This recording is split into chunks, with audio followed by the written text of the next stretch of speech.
Herkese merhabalar, ben Huri Metek Mutfak'ta kanalıma mutfağıma hoş geldiniz. Yaprak sarması tarifi hazırlıyorum. Tarifimize hiç bekletmeden hemen başlayalım. 2 adet kuru soğan, biraz zeytinyağı gezdirerek soğanları kokusu çıkana kadar kavuralım. 2 su bardağı pirinç, 1,5 tatlı kaşığı tuz. Pirinçleri topak olana kadar kavuralım.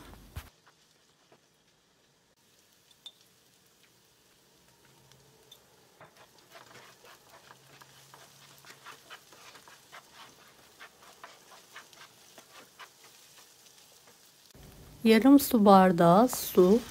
Hızlıca karıştıralım. Kapağını kapatarak altını kapatalım ve demlenmeye bırakalım. Kaynayan sıcak suya taze yapraklarımızı atarak yumuşayana kadar haşlamaya bırakalım.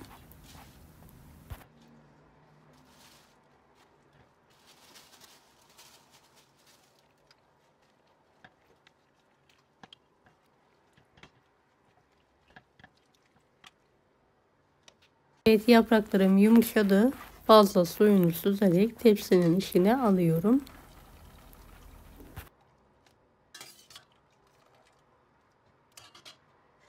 Doğranmış maydanoz, dereotu, varsa taze nane ekleyelim ve karıştıralım.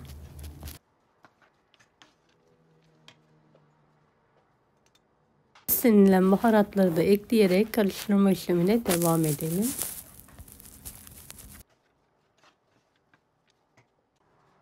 Evet, yaprakları düz bir zeminin üzerine serdim. İç harçtan yarım yemek kaşığı olacak şekilde koydum. Videodaki gibi kenarlarını kapatarak hızlı bir şekilde saralım.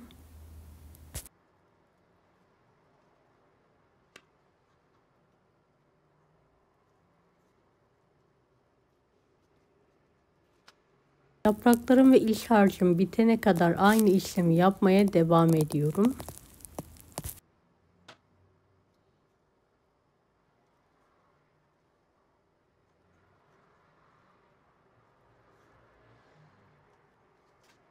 Beni hangi ülkeden veya şehirden izliyorsunuz merak ediyorum. Yoruma yazarsanız sevinirim.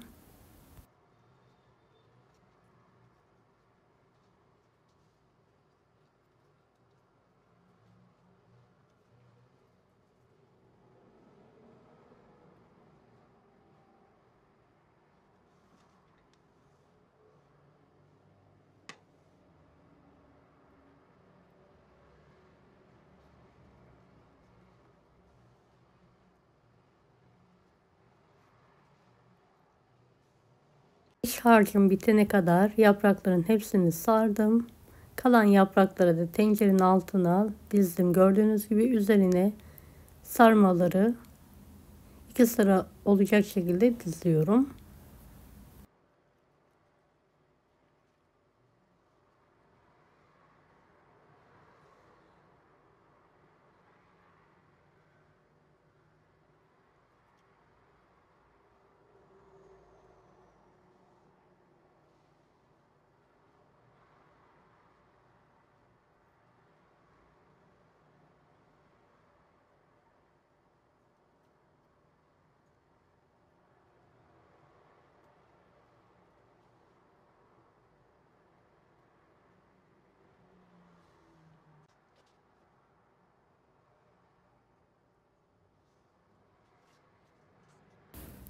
Evet, tuz serpildim.